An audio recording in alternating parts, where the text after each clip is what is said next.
உங்கள் யாவரையும் கூட ஆண்டவராக இருக்கிற இயேசுவின் நாமத்தினால மீண்டும் வரவேற்கிறோம். இந்த வேளையிலே கூட கர்த்தருடைய வார்த்தைக்கு நாம் கடந்து போக இருக்கிறோம். நாம் யாவரும் ஜெப சிந்தையோடு கூட ஆண்டவர் நம்மிடத்தில் பேசுகிற தேவனாக இருக்கிறார். ஆமென். எத்தனை பேர் நம்ம விசுவாசிக்கிறோம்? நாம் இன்றைக்கு ஆண்டவர் நம்ம கூட என்ன பேசினா நாம் பேசலாம் என்னன்னு சொல்லி நம்ம வந்திருக்கிறோமா? எதுக்காக வந்திருக்கிறோம்? சபைக்கு. சபை எதற்கு வந்திருக்கிறது? சபை ஆண்டவர் உலகத்தில் எதற்கு ஏற்படுத்திக்கிறார்னா பரிசுத்தவான்கள் சீர் பொருந்தும் பொருட்டு. எதுக்காக? பரிசுத்தவான்கள்னாக்கா அவங்க எல்லாம் முற்றிலும் வந்துட்டு பூரணர்களா இல்லை. நான் பூரணன் அல்ல, ஆனால் நாம் எல்லாரும் பூரணர்கள் ஆகும்படிக்காக தேவன் என்ன செய்கிறார் என்று சொன்னால், இந்த சபையில் வைத்து ஒவ்வொருத்தர் மூலமா நாம் சீர் பொருந்தும்படிக்கு, நாம் சரியாக்கப்படும்படிக்கு தேவன் இந்த சபையில் நம்மை கொண்டு வருகிறார். எந்த சபையில் நாம் போகும் இடத்துல நான் சீர் பொருந்தலையோ, நான் இருக்கிற மாதிரியே இருக்கிறேன்னா நம்ம வாழ்க்கையை நாம கொஸ்டின் கேட்டு பார்க்கணும். அல்லது நாம் போய் கொண்டு இருக்கிற சபையை நான் கொஸ்டின் பண்ணி பார்க்கணும். ஆண்டவரே, பரிசுத்தவான்கள் சீர் பொருந்தணும், சரியாகணும். அதற்காகத்தான் ஆண்டவரே சபை வைக்கப்பட்டிருக்கிறது. என் வாழ்க்கையில் எத்தனை குறைகள் உண்டு, என் வாழ்க்கை சரியாகணும். ஆண்டவரே, உடைய வார்த்தை நான் கேட்கும் பொழுது நான் உணர்வடைந்து உடைய வார்த்தைக்கு என்னை ஒப்புக் கொடுக்கும் பொழுது உண்மையாகவே நீர் விரும்புகிற வண்ணமா இந்த உலகத்தில் நான் வாழ முடியும். ஆண்டவரே, அதுதான் இன்றைக்கு சபைக்கு வருகிறதுடைய நோக்கம். வேற எந்த காரணம் கிடையாது. இம்மட்டும் உதவி செய்த தேவனுக்கு நன்றி சொல்லணும். அது மாத்திரமல்ல, இனி நடத்த போகிற தேவனுக்கு அவர் சொல்லுகிறதை வந்துட்டு நம் கவனமாக கேட்கணும். ரெண்டு காரியம் நம்ம செய்யணும். இந்த நாளிலே கூட சகோதரர் அகிலன் நம்ம மத்தியில் இருக்கிறார். தேவனுடைய வார்த்தையை அவர் பகிர்ந்து கொள்வார். நம் யாவரும் தலை வணங்கி சகோதரனை கர்த்தருடைய கரத்தில் ஒப்புவித்து நாம் செபிக்கலாம். பிதாவே, ஒரு விஷயம் கூட எங்கள் மத்தியில் நீர் பேசுகிற தெய்வமா இருக்கிறீர். ஆண்டவரே, ஒரு சபையினுடைய மெய்யான ஆசீர்வாதம், அந்த சபையினுடைய மந்தையினுடைய நிலைமை அறிந்து அதற்கேற்றபடி அதை போஷிக்கிற ஒரு தலைவன், ஆண்டவரே, ஒரு ஆவிக்குரிய தலைவன், ஒரு மேய்ப்பனை அந்த இடத்தில் நீ வைத்திருக்கிறது தான் ஆண்டவரே சபையினுடைய மெய்யான ஆசீர்வாதம். அந்த மெய்யான ஆசீர்வாதத்தை ஆண்டவரே நீர் எங்களுக்கு அளவில்லாமல் தந்திருக்கிறீர். உண்மையுள்ள சகோதரர்களை தந்திருக்கிறீர். அவர்களுக்காக நன்றியோடு துதிக்கிறோம். உடைய நாமத்தில் அந்த சகோதரர்களை வாழ்த்துகிறோம். ஆண்டவரே, உடைய அபிஷேகம் அவர்கள் மேல் இருக்கட்டும். உடைய வார்த்தை வல்லமையோடு கடந்து வரட்டும். பரிசுத்த ஆவியானவருடைய கர்த்தாவே, வல்லமையோடு கூட அது கடந்து வரட்டும். ஆண்டவரே, உள்ளங்கள் தொடப்படட்டும். விடுதலை ஆக்கப்பட்டவர்களாய், ஆறுதல் நிறைந்தவர்களாய், சந்தோஷம் உள்ளவர்களாய் கடந்து போக தேவரீர் அனுக்கிரகம் செய்யும். சகோதரனை உபயோகப்படுத்தும். ஆண்டவரே, இரட்சகராக இருக்கிற இயேசுவின் நாமத்தில் பிதாவே, ஆமென்.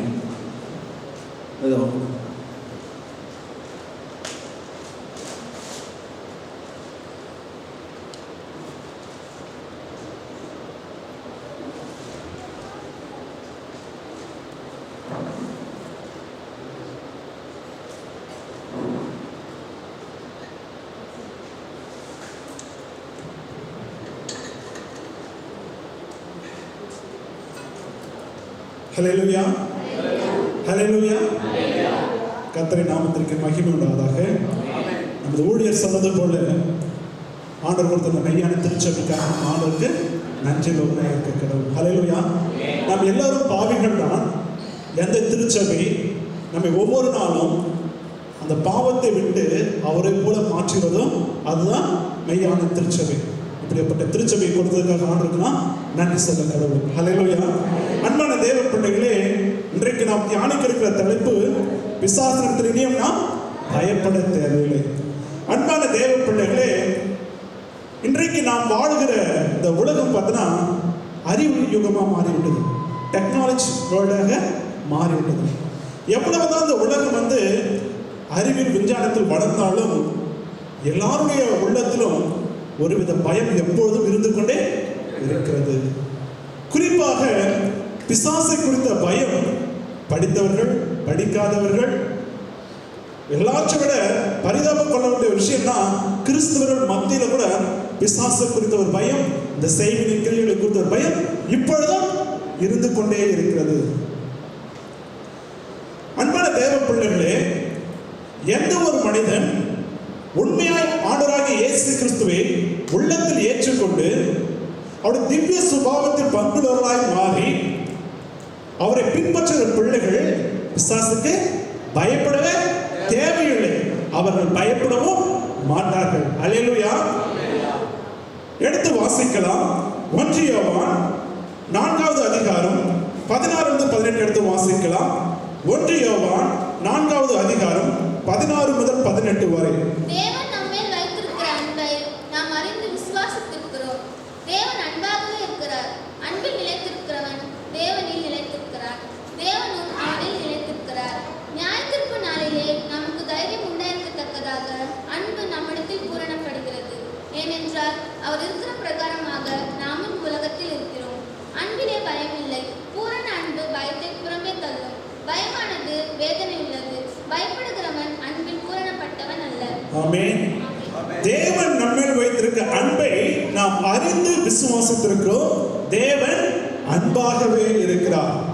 அன்பில் நிலைத்திருக்கிறவன் தேவனில் நிலைத்திருக்கிறான், தேவனும் அவனில் நிலைத்திருக்கிறார். 18வது வசனம் இப்படியாக சொல்கிறது, அன்பிலே பயமில்லை. பூரண அன்பு பயத்தை புறம்பே தள்ளும். ஹல்லேலூயா. எந்த ஒரு மனிதனுடைய இருதயத்தில் தேவ அன்பு பரிபூரணப்பட்டிருக்கிறதோ அவன் இருதயத்தில் பயமே இல்லை. அவன் எந்த ஒரு காரியத்தை குறித்தும் பயப்படவே மாட்டான். ஏனெனில் அவனோடு இருக்கிறவர் சர்வத்தை படுத்த சர்வ வல்லமுள்ள ஆண்டவர். ஹல்லேலூயா. அவன் எதை குறித்து ஒரு நாளும் கலங்கி போக மாட்டான், சோர்ந்து போக மாட்டான், பயப்பட மாட்டான். ஏனெனில் அவனோடு இருப்பவர் உலகத்தில் இருப்பவனை காட்டிலும் பெரியவர். ஹல்லேலூயா. அன்பான தேவ பிள்ளைகளே, அது மாத்திரமல்ல, நாம் ஏன் பயப்படக்கூடாது என்றால் அதே 1 யோவான் 3:8 இப்படியாக சொல்கிறது, பாவம் செய்கிறவன் பிசாசினால் உண்டாயிருக்கிறான். ஏனெனில் பிசாசானவன் ஆதி முதல் பாவம் செய்கிறான். பிசாசுடைய கிரியைகளை அழிக்கும்படிக்கு தேவனுடைய குமாரன் வெளிப்பட்டார். ஹல்லேலூயா. நம்முடைய ஆண்டவராகிய இயேசு கிறிஸ்து ஏன் இந்த சிங்காசனத்தை விட்டு இந்த பூமியில் பிறந்தார் என்றால் பாவிகளாகி நம்மை ரட்சிப்பதற்கு மாத்திரமல்ல, ஆதியிலே அவருடைய சாயலாய் படைக்கப்பட்ட ஆதாம் ஏவாளை வஞ்சித்து அவர்களை ஏமாற்றி பாவத்துக்கு உட்படுத்தி இந்த உலகத்தில் பாவத்தை கொண்டு வந்த அந்த பிசாசின் கிரியைகளை அழிக்கும்படிக்கே தேவகுமாரன் மனித சாயலாய் மனித குமாரன் அந்த உலகத்தில் அவர் வெளிப்பட்டார். ஹல்லேலூயா. அன்பான தேவ பிள்ளைகளே, அப்படி அந்த பிசாசு என்பவன் யார் என்று பார்த்தால் அவன் தள்ளப்பட்டவன். ஹல்லேலூயா. ஹல்லேலூயா. பிசாசு என்பவன் தள்ளப்பட்டவன். அவன் எங்கிருந்து தள்ளப்பட்டால் வானத்திலிருந்து தள்ளப்பட்டவன் என்று ஏசாயா 14ஆம் அதிகாரத்தில் சொல்லப்படுகிறது. அவன் பெயர் லூசிபர் என்றும் அவன் ஆண்டுடைய சமூகத்திலே தேவனை ஆராதிக்கிற தூதர்களில் பிரதானமாய் ஒருவராய் இருந்தவன் தான் இந்த லூசிபர். அவன் உள்ளத்திலே பெருமை கொண்டபடினாலே, மனமேட்டிமையினாலே அவன் வானத்திலிருந்து கீழே தள்ளப்பட்டவன் என்று வேதம் சொல்லுகிறது. அது மாத்திரமல்ல, ஆதியாகமம் 3:1 இப்படியாக சொல்லுகிறது, எடுத்து வாசிங்க. அவன் தந்திரம் உள்ளவன் என்று சொல்லப்படுகிறது. ஹல்லேலூயா. அவன் வஞ்சிக்கிறவன் என்று சொல்லுகிறது வேதம். அவன் மோசம் போக்குகிறவன் என்று சொல்கிறது. அவன் உண்மை இல்லாதவன். எல்லாவற்றுக்கும் மேலாக யோவான் 8:44 இப்படியாக சொல்கிறது, அவன் பொய்யனும் பொய்க்கு பிதாவுமாய் இருக்கிறான். தன் சுயத்தில் இருந்து எடுத்தவன் பேசுகிறான். ஹல்லேலூயா. அவன் வல்லமையற்றவன், அவன் பலன் இல்லாதவன். ஹல்லேலூயா. ஆனால் நம்முடைய ஆண்டவர் ஒரு சர்வ வல்லமையுள்ள தேவனாய் இருக்கிறார். ஹல்லேலூயா. அன்பான தேவ பிள்ளைகளே, பிசாசுக்கும் ஒரு சில வல்லமைகள் உண்டு, ஆனால் அவன் சர்வ வல்லமை கொண்டவன் அல்ல. ஹல்லேலூயா. அவன் எங்கும் நிறைந்தவன் அல்ல. அவன் நம்மை போல ஒரு மனிதன். அவன் தள்ளப்பட்டவன், அவன் விழுந்து போனவன். ஹல்லேலூயா. அன்பான தேவ பிள்ளைகளே, யோவான் 10:11 இப்படியாக சொல்கிறது, எடுத்து வாசிக்கலாம். நானே நல்ல மேய்ப்பன், நல்ல மேய்ப்பன் 10:10 திருடன் திருடவும் கொல்லவும் அழிக்கும் வருகிறான் என்று வேறு ஒன்றுக்கும் வரான். நானோ அவைகளுக்கு ஜீவன் உண்டாயிருக்கவும் அது பரிபூரணப்படும் வந்தேன். அன்பான தேவ பிள்ளைகளே, அவன் திருடன். ஹல்லேலூயா. அவன் திருடவும் கொல்லவும் அழிக்குமே வருகிறான், வேறு ஒன்றுக்கும் அவன் வரான் என்று நாம் வேதத்தில் வாசிக்கிறோம். ஆனால் நம்முடைய ஆண்டவராகிய இயேசு கிறிஸ்து நமக்கு ஜீவனை கொடுக்க வந்திருக்கிறார், நம் ஜீவனை பாதுகாக்க வந்திருக்கிறார். இப்போது ஊழியர் சொன்னது போல நம்முடைய பாதுகாப்பு உலகத்தில் எந்த மனிதனுக்கும் இல்லாத ஒரு பாதுகாப்பு கரத்துக்குள்ளாக நாம் இருக்கிறோம். ஹல்லேலூயா. நாம் ஆண்டவரின் கரத்துக்கு, ஆண்டவராகிய இயேசு கிறிஸ்து கரத்துக்குள்ளாக இருக்கிறோம். ஆண்டவராகிய இயேசு கிறிஸ்து பிதாவின் கரத்துக்குள்ளாக இருக்கிறார். அல்லேலூயா. இப்படிப்பட்ட விசுவாசத்தினால் தான் பல மிஷனரிமார்கள் பல தேசங்களிலிருந்து பல கொடூரமான மனிதர்களிடத்தில் போய் ஆண்டவர் சுவிசேஷத்தை அறிவித்து அவர்களை ரட்சித்துக் கொண்டார்கள். அவர்கள் எதை குறித்து பயப்படவில்லை. அல்லேலூயா. மனிதர்கள் குறித்து பயப்படவில்லை, சூழலை குறித்து பயப்படவில்லை, பிசாசின் கிரியைகளை குறித்து அவர்கள் பயப்படவில்லை. ஆண்டவராகிய இயேசு கிறிஸ்து மீது உள்ள தைரியத்தினால் விசுவாசத்தினால் அவர்கள் தேசங்களை கடந்து போய் பல தேசங்களை சுவிசேஷத்தை அறிவித்தார்கள். அல்லேலூயா. அன்பான தேவ பிள்ளைகளே, பிசாசம் நம்மை ஒன்றும் செய்ய முடியாது. அந்த விசுவாசம் நமக்குள் காணப்பட வேண்டும். அல்லேலூயா. லூக்கா 10:19 எடுத்து வாசிங்க.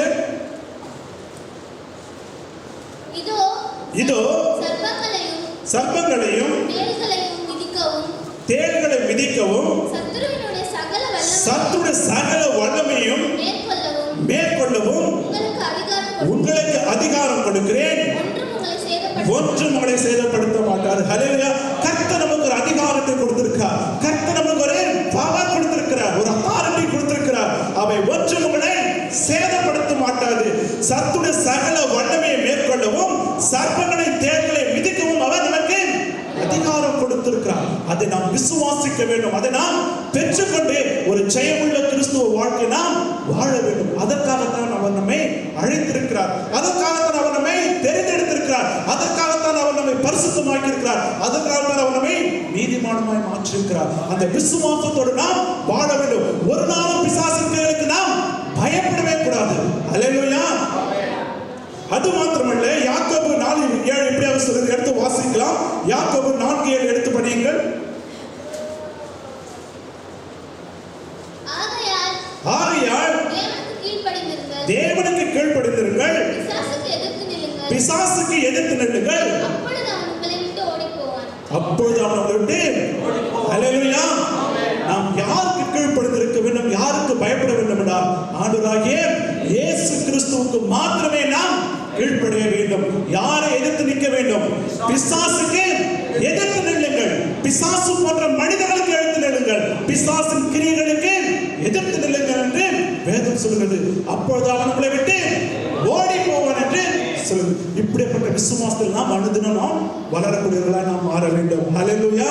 ஒருபோதும் அவனை குறித்து நாம் பயப்பட தேவையில்லை.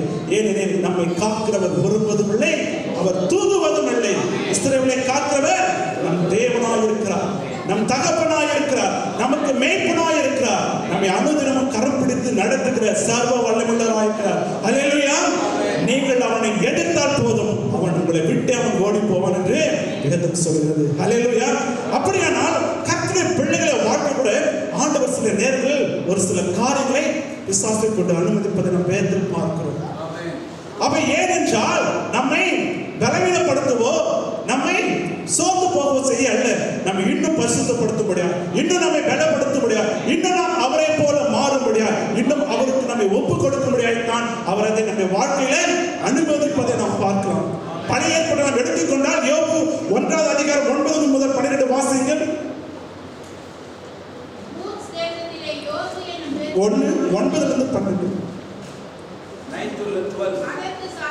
அதற்கு சாத்தான் கர்த்தருக்கு பிரதித்திரமாக,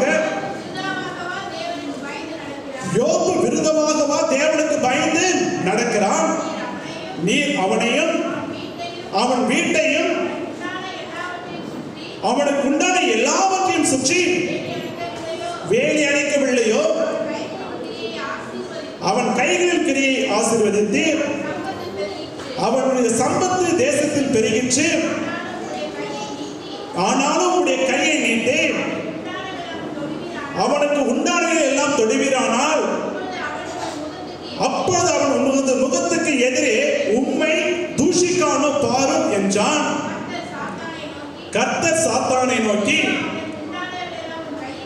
இதோ அவனுக்கு உண்டான எல்லாம் உன் கையில் இருக்கிறது, அவன் மேல் மாத்திரம் கையை நீட்டாதே என்றார். அல்லேலூயா.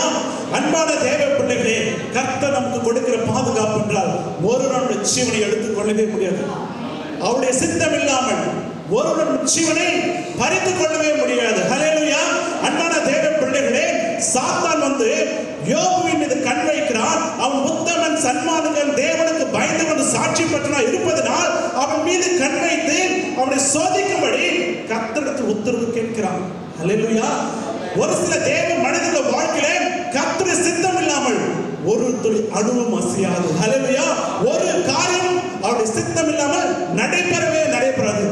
அப்படியா நீங்களும் ஒப்பு கொடுத்து வாழும்போது உங்களுடைய வாழ்க்கையில ஒன்றும் அவருடைய சித்தம் இல்லாமல் நடைபெறாது. அன்பான தேவ பிள்ளைகளை இங்கே பார்த்தீர்களால் ஆண்டவர் அந்த சாத்தான் உத்தரவு கொடுக்கும்போது கூட அந்த ஜீவனை தருவதற்கு அதிகாரம் இல்லை என்கிறார். அல்லேலூயா. அன்பான தேவ பிள்ளைகளே, இந்த உலகத்திலே பல உயர்ந்த பதவியில் இருப்பவர்கள் கூட பார்த்தீங்கன்னா புல்லட் ப்ரூஃப் கார் எடுப்பாங்க, சர்ப்ளஸ் பாதுகாப்போட போகிறார்கள். ஆனாலும் அவர் உள்ளத்தில் ஒரு பயம் இருந்து கொண்டே இருக்கிறது. தன்னுடைய ஜீவனுக்கு அவர்கள் உத்தரவாதம் கொடுக்க முடியாது. பிசாசு ஜீவனை எடுக்க அவன் துணிந்து விட்டால் ஒருவனும் அவங்களை காப்பாற்றவே முடியாது. ஆனால் நீங்களும் நாம் சர்வ வல்லவரின் கரத்தில் உன்னதமான மறைவு நாம் இருக்கும் போது ஒருவனும் நம்மை தொடவே முடியாது. அல்லேலூயா. இன்றைக்கு பாருங்க, எவ்வளவு சிறிய ஊழியக்காரராக இருந்தாலும் பல தேசங்களை கடந்து பல இந்து முன்னர் கடந்து போய் தைரியமாக பேசுகிறார்கள். காரணம் கர்த்தருடைய பாதுகாப்பு. அவருடைய கரத்தின் நிழலில் நாம் இருக்கும்போது ஒருவன் நம்மை ஒன்றும் செய்யவே முடியாது. அப்படிப்பட்ட மிக உயர்ந்த பாதுகாப்பு நாம் இருக்கிறோம். பிசாசு ஒரு நாளும் தொடவும் முடியாது, சேதப்படுத்தவும் முடியாது. அல்லேலூயா. அது மாத்திரமல்ல, எடுத்து வாசிக்க புதிய ஏற்பாட்டுல பவுல் இப்படியாக சொல்லுகிறார். எடுத்து வாசிங்க 2 கொரிந்தியர் 12 எடுத்து வாசிங்க.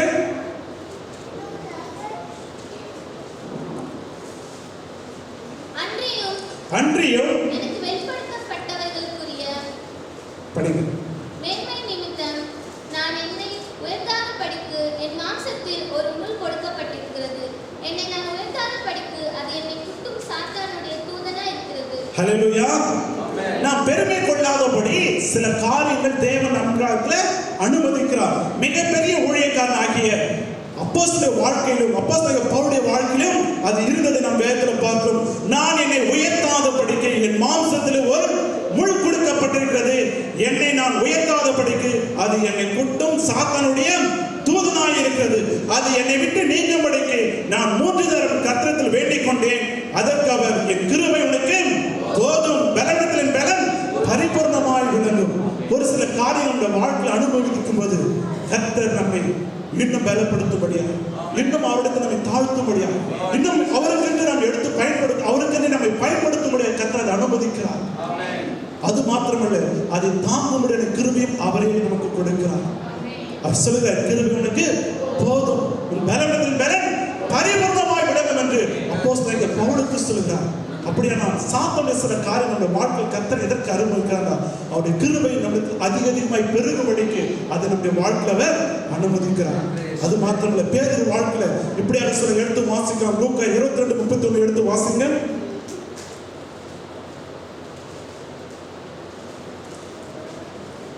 லூக்கா 22:31.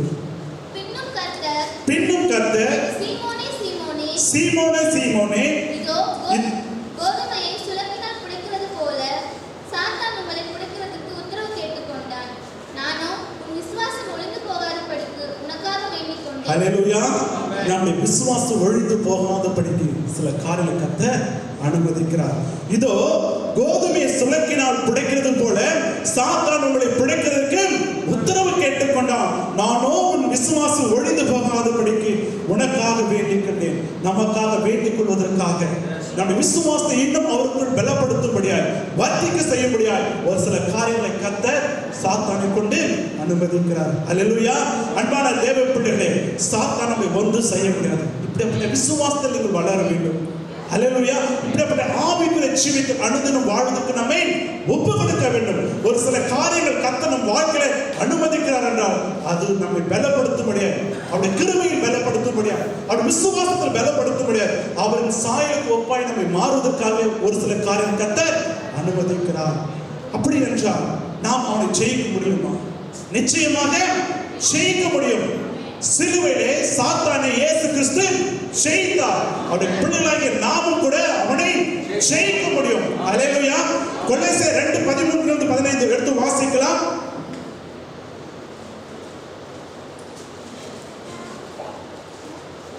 உங்கள் பாவங்களினாலேயும் உங்கள் மாம்ச விருத்த சேதனம் இல்லாமையினாலேயும் உங்கள் மாம்ச விருத்த சேதனம் இல்லாமையினாலேயும் மரித்தவர்களாயிருந்த உங்களையும் அவரோடு கூட உயிர்ப்பித்து அக்கிரமங்கள் எல்லாவற்றையும் உங்களுக்கு மன்னித்து நமக்கு எதிரடையாகவும் கட்டளைகளால் நமக்கு விரோதமாகவும் இருந்த கையெழுத்தை குலைத்து அதை நடுவில் இராதபடிக்கு எடுத்து சிலுவையின் மேல் ஆணி எடுத்து துரைத்தனங்களையும் அதிகாரங்களை முறிந்து கொண்டு வெளியரங்கமான கோலமாக்கி அவைகளின் மேல் சிலுவையிலே வெற்றி சிறந்தார். ஹல்லேலூயா. நம்முடைய ஆண்டவர் சிலுவையிலே வெற்றி சிறந்தார். அவர் ஜெயம் கொண்டவர். ஹல்லேலூயா. எல்லாவற்றின் மேலும் அவர் ஜெயம் கொண்ட தேவனாய் அவர் இருக்கிறார். உங்கள் பாவத்தினாலும் உங்களுடைய மாம்ச விருத்த சேதனம் இல்லாமையினாலும் மரித்தவர்களாய் இருந்த நம்மை அவரோடு கூட உயிர்ப்பித்தார். ஹல்லேலூயா.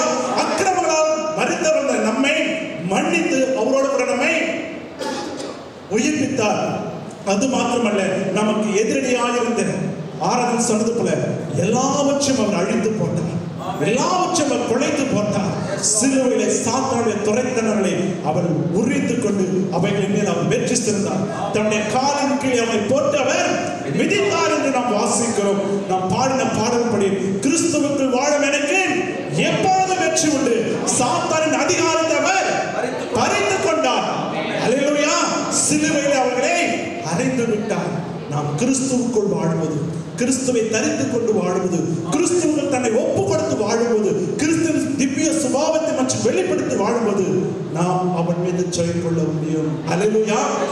அது மாத்திரமல்ல, பரிசுத்தாவின் அபிஷேகத்தினாலும் பரிசுத்தாவின் வல்லமையால் நிரப்பப்பட்டிருக்கும் போது அவனை நாம் ஜெயிக்க முடியும். அல்லேலூயா.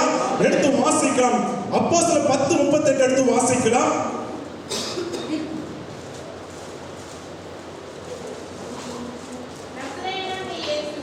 நசரேயனாகிய இயேசுவை தேவன் பரிசுத்த ஆவியினாலும் அபிஷேகம் பண்ணினார். தேவன் அவருடனே கூட இருந்தபடினாலே அவர் நன்மை செய்கிறவராயும் பிசாசின் வல்லமையில் அகப்பட்ட யாவரையும் குணமாக்குறாரையும் சூழ்ச்சித்திருந்தார். ஹல்லேலூயா. நம்முடைய ஆண்டவராகிய இயேசு கிறிஸ்து பரிசுத்த ஆவியினாலும் வல்லமையால் அபிஷேகம் பண்ணப்பட்டு இருந்தார்.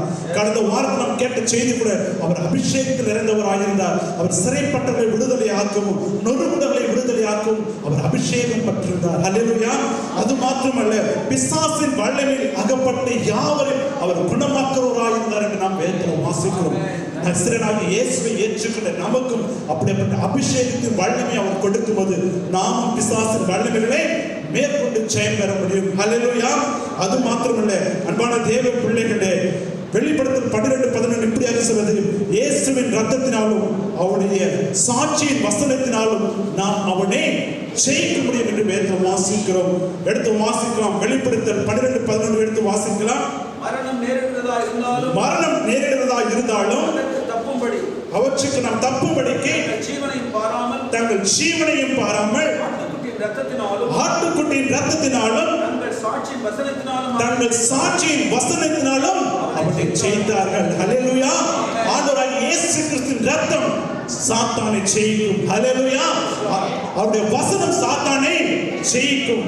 பலியேற்பட்ட காலத்துல ஒரு ஆட்டுக்குட்டியின் ரத்தம் வாச நடைக்காலத்தில் தெளிக்கப்படும் போது சங்காரக்காரத்தும் கடந்து போனான் என்று வாசிக்கிறோம். அதை விட வெளியேற பெற்றுதானே சர்வ வல்லமுள்ள ஆண்டவராகிய இயேசு கிறிஸ்துவின் ரத்தம் சாத்தானை ஜெயிக்கும். அவருடைய சேனைகளை முறியடிக்கும். ஹல்லேலூயா. அப்படிப்பட்ட ரத்தத்தினால் நாம் நிரப்பப்பட்டு அந்த ரத்தத்துக்கு நாம் பயன்படுத்தி ஜெபிக்கும் போது சாத்தானை நாம் மேற்கொள்ள முடியும். அவனை நாம் ஜெயிக்க முடியும். அது மாத்திரமல்ல, வசனத்தில் நிலை கொண்டிருந்து வசனத்தில் நாம் நமக்குள் நிலைத்திருக்கும் போது நாம் சாத்தானை ஜெயிக்க முடியும் என்று நாம் வாசிக்கிறோம். அன்பான தேவ பிள்ளைகளே, இயேசுவை பிசாசு சோதிக்கும் போது 3 முறை இந்த வனாந்தரத்தில் சோதித்த போது வசனத்தை கொண்டு அவனை ஜெயித்தார். ஹல்லேலூயா. அப்படி என்றால் வசனம் உங்களுக்குள் நிலைத்திருக்கும் போது வசனத்தின்படி நீங்கள் வாழும்போது சாத்தானை ஜெயிக்க முடியும். ஹல்லேலூயா. முதலாவது ஆவின் அபிஷேகத்தினால் பரிசுத்த ஆவியின் வல்லமையினால் நிரம்பியிருக்கும் போதும் நாம் பிசாசை ஜெயிக்க முடியும். இயேசுவின் ரத்தத்தினால் அவனை நாம் ஜெயிக்க முடியும். சாட்சியின் வசனத்தினால் அவனை ஜெயிக்க முடியும். கடைசியாக எபேசியர் 6:11-12 எடுத்து வாசிக்கலாம். எபேசியர் 6 11-12. நீங்கள் பிசாசின் தந்திரங்களோடு எதிர்த்து நீங்கள் தானே உள்ளவராகும்படி தேவனுடைய சர்வாயுதத்தை சொல்லுங்கள். ஏனெனில் மாம்சத்தோடும் இரத்தத்தோடும் துரைத்தனங்களோடும் அதிகாரங்களோடும் இப்பிரபஞ்சத்தின் அந்தகார லோகாதிபதிகளோடும் வான மண்டலங்கள் பட்டாத ஆவியின் செயலிகளோடு நமக்கு போராட்டம் உண்டு. ஆகையால் தீங்கு நாளில் அவைகளை எதிர்க்கும் சமர்த்தி செய்து கொண்டவரானிட்டும் தானே உள்ளவராகும்படிக்கு தேவனுடைய சர்வாயுதத்தை எடுத்துக் கொள்ளுங்கள். ஹல்லேலூயா. நாம் இதை வாசிக்கும் போது பிசாசின் தந்திரங்களோடு எதிர்த்து நிற்க திராணி உள்ளவர்களாக தேவனுடைய சர்வாயுத வர்க்கத்தை நாம் தரித்துக் கொள்ள வேண்டும். அந்த ஆயுதம் என்னவென்றால் சத்தியம் கச்சையும் அறையில் கட்டியினவர்களாயும் நீதி எனும் மார்க்கவசத்தை தரித்தவர்களாயும் சமாதானத்தின் சுவிசேஷ ஆயுதம் என்னும் பாதரட்சை கால்கள் தொடுத்தவர்களாயும் பொல்லாங்கனையும் அக்னியாஸ்திரங்களை அவிழ்த்து போடத்தக்கதாய் எல்லாவற்றுக்கும் மேலாக விசுவாசம் என்னும் கேடயத்தை பிடித்துக் கொண்டவர்களாயும் எழுங்கள். ஹல்லேலூயா. ரட்சணம் என்னும் தலைசீராவையும் தேவ வசனமாகிய ஆவி எனும் பட்டயத்தை நாம் எடுத்துக் கொள்ளும் போது அவனை நாம் மேற்கொள்ள முடியும், அவனை நாம் ஜெயிக்க முடியும். அன்பான தேவ பிள்ளைகளே, இந்த சத்தியத்தில் நிலைத்திருங்கள். ஹல்லேலூயா. நீதியில் நிலைத்திருங்கள். ஹல்லேலூயா. ரட்சிப்பில் நிலைத்திருங்கள். விசுவாசத்தில் உறுதியாக இருக்கும்போது நாம் பிசாசை ஜெயிக்க முடியும். ஹல்லேலூயா. அன்பான தேவ பிள்ளைகளே, பிசாசம் தோற்று போனவர். நீங்கள் ஒவ்வொரு நாளும் நினைக்க வேண்டியது, உங்களை ஒன்று சேதப்படுத்த முடியாது. நம்மோடு இருக்கிறவர் சர்வ வல்லமுள்ள தேவான தேவன். வானம் அவருடையது, இந்த பூமியும் அவருடையது. எல்லாவற்றையும் உண்டாக்கினவர் அவரே. எல்லாவற்றினுடைய கரங்கள் அவர் கொடுத்திருக்கிறார். பிசாசையும் நம்முடைய கரத்தின் கீழ் அவர் கொடுத்திருக்கிறார். ஹல்லேலூயா. நாம் ஒரு நாளும் சோர்ந்து போகவே கூடாது.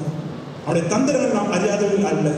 நாம் விசுவாசத்தோடு அவருடைய சமூகத்தை உறுதியாக என்று ஜெபிக்கும் போது, அவர்கள் தம்முடைய வாழ்க்கை ஒப்பு கொடுத்து வாழும்போது, தேவ அன்பு நம் இருதயத்தில் ஊற்றப்படும் போது நாம் ஒரு நாளும் அவனுக்கு பயப்பட வேண்டிய அவசியமே இல்லை.